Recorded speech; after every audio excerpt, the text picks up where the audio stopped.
Come gather round people wherever you roam. Admit that the waters around you have grown, and accept it that soon you'll be drenched to the bone. If your time to you is worth saving, then you better start swimming or you sink like a stone, for the times they are a-changing.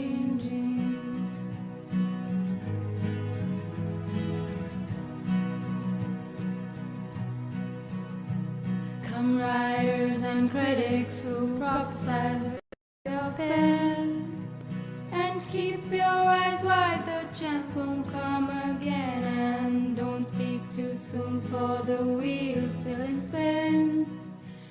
When I was in class 5 or 7, I don't remember, we were learning in the class about ecosystem. And as the class was going on, I saw a bunch of birds outside in the trees. And of course, somewhere along the line, I just got up, I was looking at them. And just then, the class teacher threw a chalk at me and said, "Mr. Sinha, you will learn more if you were to pay attention in the class rather than paying outside." So here was a clear message, right? That if I continued paying attention only in class and rather than real experience, I would learn more. Keep your eyes wide, the chance won't come again. And don't speak too soon, for the wheel's still in spin. And there's no telling who that it's naming, for the loser now will be later to win, for the times they are a-changing.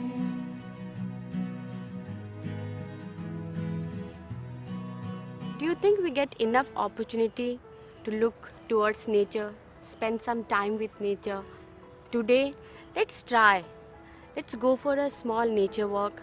Let's go and let's try to connect with nature.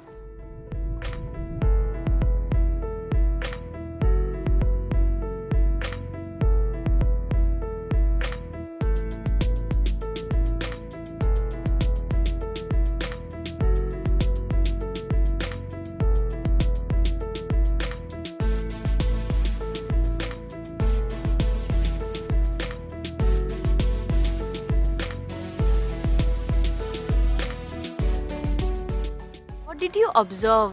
What did you see? What did you feel? I feel like free. I can do anything what I want. I can relax. I can sleep.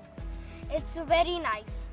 Ma'am, I feel like I'm a part of nature and nature is a part of me. I feel that nature is very beautiful. What connection did you make?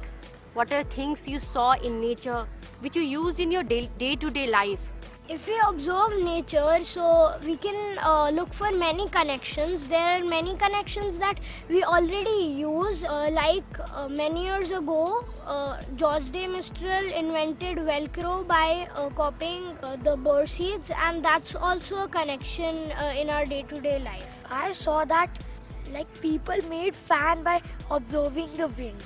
But when we go in the wind, it looks much better because there are many other things in nature and it's make peace in your heart. Ma'am, so the lotus leaf doesn't absorb water. The water gets off from the lotus leaf. So the man got inspired by that, and then he made the raincoat. We have been working for last 4 years with the middle school, and the whole work is based on some 3 fundamental principles. The first one, which is very important, is how we can use experience as source of teaching and learning. It's very important to use experiences from the real life of the child, to use them as pedagogic medium for teaching and learning, which really lacks in today's education system. Craftsmanship. It's a discipline of doing good work. Means like working through drafts. That rigor in the teaching and learning. See, this whole work is a co-creation with teachers, because they need to experience it at their personal level before they take it to classroom. The conviction comes from experiencing it yourself. As a science teacher, I realized that a curiosity-driven, inquiry-based approach to learning works best. I also realized that learning is never complete without the hands, the head and the heart coming together. More than anything else, I realized that learning is not a hard duty but a joy. So if I look at myself now, my aspirations have changed. I dream of students who can present their portfolio of work with pride and talk about their work insightfully and talk about themselves reflectively. I dream of students who can be depended upon, who can make the world a better place because they care about the quality of work that they do. I spent endless hours inside the classroom as a little child, wondering why I was learning what I was learning. And this complete absence of meaning in the classroom experience compelled me to treat this entire experience as a hard duty. And Einstein said that education should be perceived as a joyful gift and not as a hard duty. When you perform this hard duty for a good 14 years in your life, it doesn't leave you for life. So we see a nation of a lot of people who are going to work because they're doing a job, performing a hard duty. They really do not see much meaning or purpose in that work. Even spending time with your own children starts seeming like a duty. And that is the curse of meaningless education to the nation. I remember my husband told me that you've never kept a job for more than 2 years. And I think today I'm here for 10 years. It's not a job that tires me out. I kind of unwind in my job and then I go back home and unwind. So I actually come to work. I do not come to a job.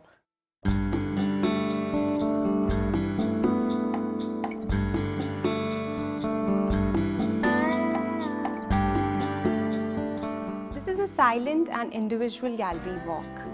Be aware of your thoughts, your emotions, and your questions while you're observing all the material that has been displayed on the wall.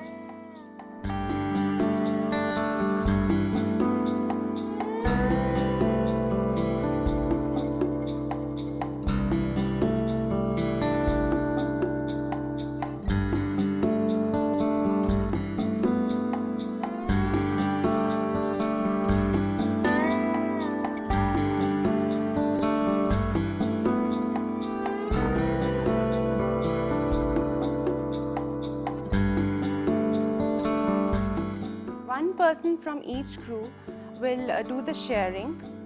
You will talk about one thing that struck the most in the gallery and share it with your crew members. I noticed that the bullet train was copied by the kingfisher because its beak was slanting and the bullet train is... And it has a curve also. Yeah, yes, like that, so that it can go the faster. The gallery walk is better than the teacher telling me because I will see everything by my own eyes, remember it in my own way, and I can come back and share all my points with my crew, and the crew will tell me. I observed a cat in the dark, her eyes shine. I also have a child with autism, another child with autism in my class, and she's very artistic and she's very focused all the time. And I feel that even I have to learn from her because sometimes I just lose focus. It helps to work with partners because we learn more things from our partners and we get to know their opinion for that question. Conflicts are very natural in our classroom. Everybody can't be happy always. So we clear out our doubts by discussing our answers and then figuring out which is the best one. What kind of shape is of a stonefish? You're talking about the stonefish, which has a face like really flat from here and a little bit pointy from here.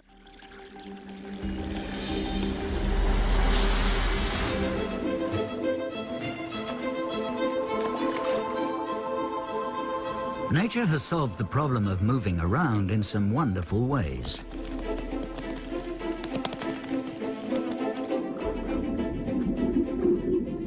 Legs, wings, and fins have all been invented by evolution many times. But all these creatures have one thing in common. They have to travel as economically as possible. Nature abhors waste. I believe it is very important for people to evolve and not get stereotyped by prejudices or biases. Today we are very susceptible to intolerance. So how do you think George de Mistral's walk in the woods helped him? If you look at the real world, you really don't see it fragmented into subjects, do you? So then why do we teach our children the world through subjects? Our expeditions actually are all encompassing. We have all the subjects. We also address reading, writing, EVS, the science concepts. Some of the math concepts come out really, really well through our expeditions, through real life context. While we were making the toy kit, I learned maths, science, reading and writing. I didn't expect that we would learn all these subjects under one expedition.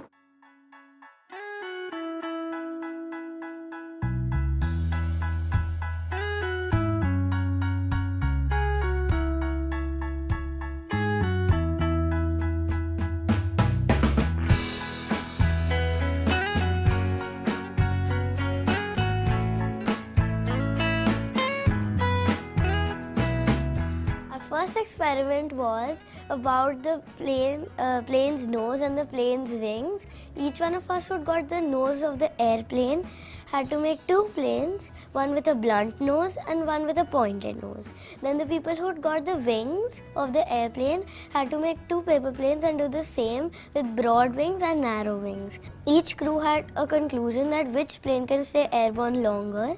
And after all the crews were done, we had a class discussion which led to the conclusion that plane with broad wings and pointed nose stays airborne longer. I read about the Wright brothers, and I learned that even though they did not succeed so many times, but still they never gave up. And while I was sharing with my partner, she was telling me about the woodpecker.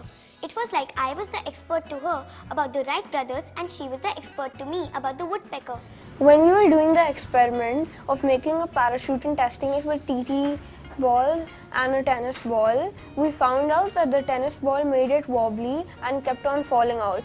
When we did with the TT ball, it was suitable inside the cup and made the parachute have a smooth slide and a proper landing. I believe I can fly. I believe I can touch the sky. I think about it every night and day. Spread my wings and fly away. I believe I can soar. I see me running through that open door. I believe I can fly. I believe I can fly. I believe I can fly. It's dangerous to guide your children based on your own experience of the past because the world itself has changed quite a bit. It's not the same. If people think that by knowing facts or memorizing a lot of information, or for that matter even passing in exams, children are going to do very well in life. I think that was perhaps true to some degree 20 to 30 years ago, but today that's not true anymore. 10% of India's graduates are employable, i.e. 90% are not. I think there's a strong economic imperative for an education which makes your child think, makes your child creative, gives the encouragement to express themselves, be confident to speak about their ideas, because those are the skills that are valued in the workplace. Irrespective of the talent of the child, there is a room. You could be a news anchor, you could be in design, you could be in music, even in sport the number of opportunities have gone up. So there's an opportunity to lead a happier life, a more fulfilled life, make money in the process, and that can only happen if the education itself is about promoting all these different talents and skills.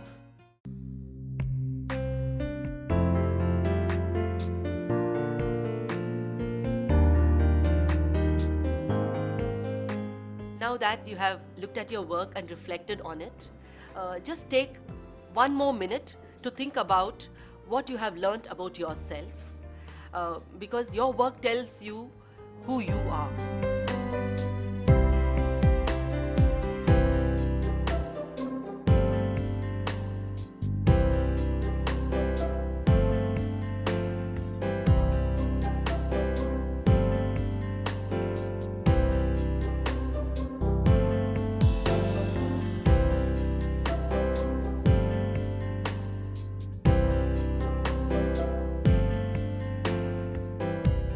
When I looked at my work, I got to know that I can make so many connections from one story and I can make it so clear and understandable for the reader. When I reflected on this worksheet, I got to know that even though it was really boring for me in the beginning, I was tempted to take part in the conversations going on in my crew. I challenged myself that I have to finish this worksheet. I need to work on my description of my lotus leaf.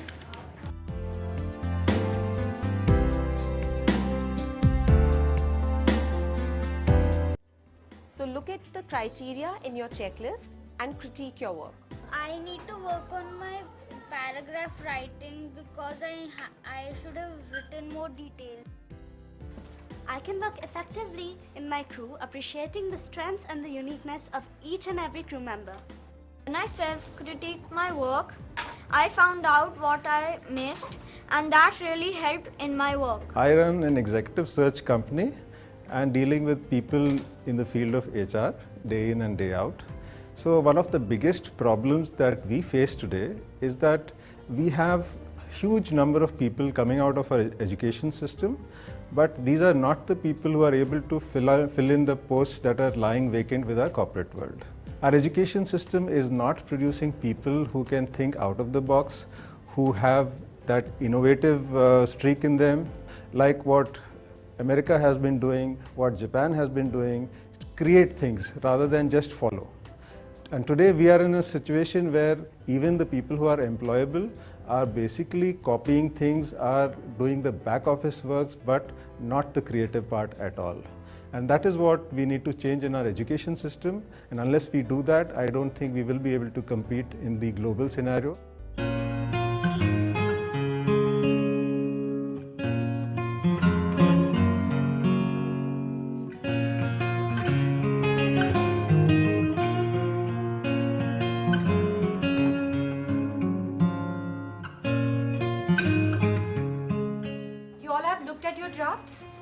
Draft 1 and draft 2, and we've had some feedback from our friends and from your teacher as well. So I would like to know, how have you felt? For our book, guess what we found? We made many drafts, and it was quite a tough challenge for us to draw so many drafts and write so many drafts. I'm actually very proud of my final products and this book also. The book is a reference book created by children for children. So let's look at the question. Why do you think was it important for us to work through so many drafts? Yes, Muskan? Ma'am, because when we made a first draft, in the second and third drafts, we tried to improve what mistakes we made. The writer's workshop helped us understand how to organize the content into paragraphs. Working in pairs made it easier as we could rely on each other's ideas too. Our classroom turned into a mini publishing house. We worked up on our write-ups, illustrations, page breakers, etc. for the book. We know that it took hours of work on the part of our teachers to compile one written piece, both partners for each object, to scan all our illustrations and then put together the final pieces of the grand puzzle, which emerged as this book. Guess what we found?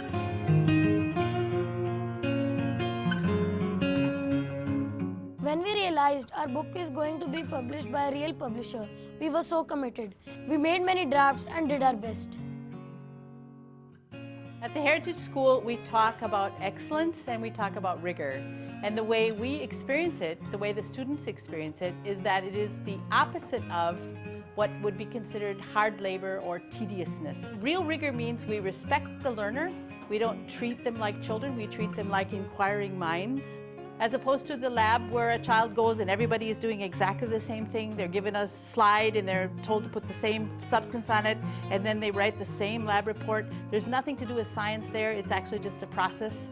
By contrast with something like Nature Our Teacher or the expeditions that we do, the students are making observations and they're actually predicting, they're drawing their own hypothesis, and they're proving their hypothesis through their research. If we dumb down the stuff and make it tedious and repetitive, they will not thrive. If we challenge them to new heights through genuine scholarship and through genuine research and experiences, they will thrive.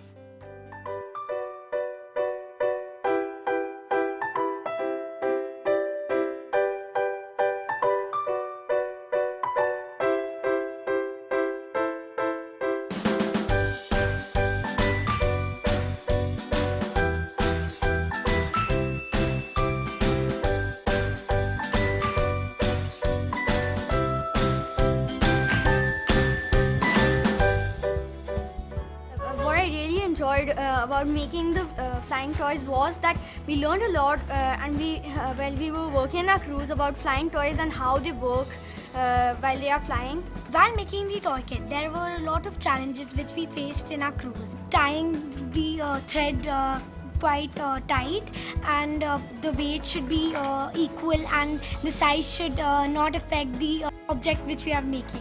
We were making the toy kits to give it to an NGO called the Bharti, so that they will also get to know how to play with toys. We had made an instruction manual so that it will help them to make different kinds of toys, and they will have fun playing with our handmade toys. Children taking responsibility of their community and for their community. That's very important. One of the main reasons for the challenges that we face as community nowadays is that we the people are not engaged in it.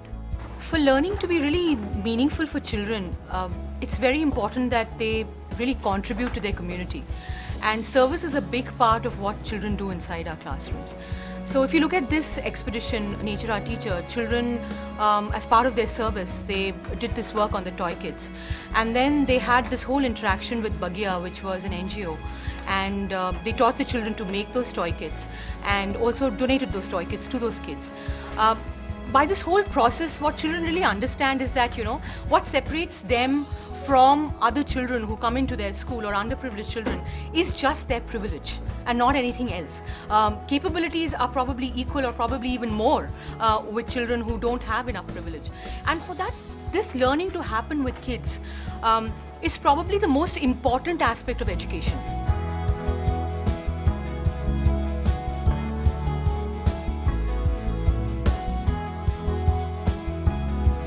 We grew up in a system largely focused on deficits as opposed to capacities. In an environment of comparisons, rankings, and a constant fear of judgment, children would be compelled to live up to other people's expectations rather than finding their own being.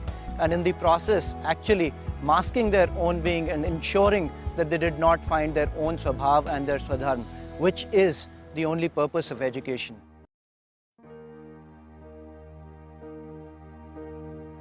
I used to think that the world was flat, really threw my head into the crowd. I felt I had used up my quota of yearning. The thing about me that has changed after this expedition is that whenever I'm around nature, I try to explore and I've become more observant. I'm frightened myself with the thought of my little ones burning.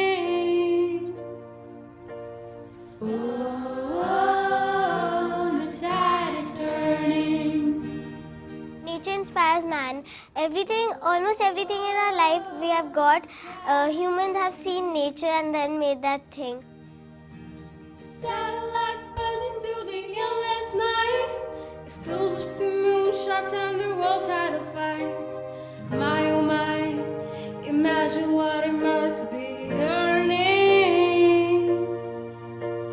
Who is the strongest? Who is the best? Who holds the aces? The east or the west? This is the crap our children are learning. Oh, the tide is turning. Oh, the tide is turning. Oh, the tide is turning. Oh, the tide is turning. Oh, the tide is turning. Oh, the tide is turning. Dear Mother Nature, very warm wishes from us. I hope this letter finds you in good health and high spirits. We have been working on getting to know you even better for the last couple of months through our expedition, Nature Our Teacher. We have realized how truly magnanimous you have been, providing us with all that we need. We will always love you, nurture you, and take care of you as you have always done for us. Bye and take care. Yours affectionately, Grade 4. The tide is turning.